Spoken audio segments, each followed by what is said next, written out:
আসসালামু আলাইকুম রহমতুল্লাহ। আশা করি আপনারা সব ভালো আছেন।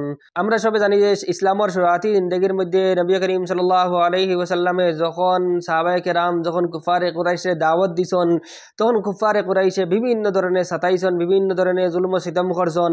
যে সাহাবায়ে কেরাম রাদিয়াল্লাহু তাআলা আনহুম আজমাইন ঈমান আনছেন, তারার উপরে জুলুম করা হয়েছে, তারার উপরে সিতম করা হয়েছে। তারা একে অন্যর সাথে মিলতে পারত না, সাহাবা ইয়া নবীর লগে ইয়া মিলতে পারত না, মুলাকাত করতে পারত না।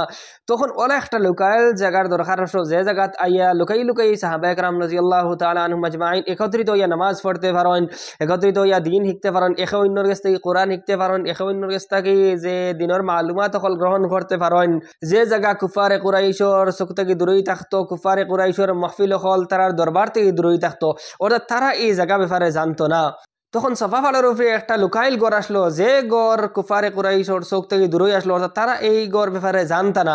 নবী করিম সাল্লাল্লাহু আলাইহি ওয়াসাল্লাম এই গড়ে ইসলামের প্রথম মরকজ হিসাবে পছন্দ করছেন। এই জায়গাত সাহাবায়ে কেরাম রাদিয়াল্লাহু তাআলা আনহুম আজমাইন লুকাই লুকাই আইতা, যেখানে নবী করিম সাল্লাল্লাহু আলাইহি ওয়াসাল্লাম তানতানরে কোরআন সুন্নাত দিন ইসলামের তালিম দিতা, তানতানরে ইলম হিকমত শিখাইতা। এই জায়গাত সাহাবায়ে কেরাম আর নবী করিম সাল্লাল্লাহু আলাইহি ওয়াসাল্লামে একত্রিত হইয়া নামাজ আদায় করতা।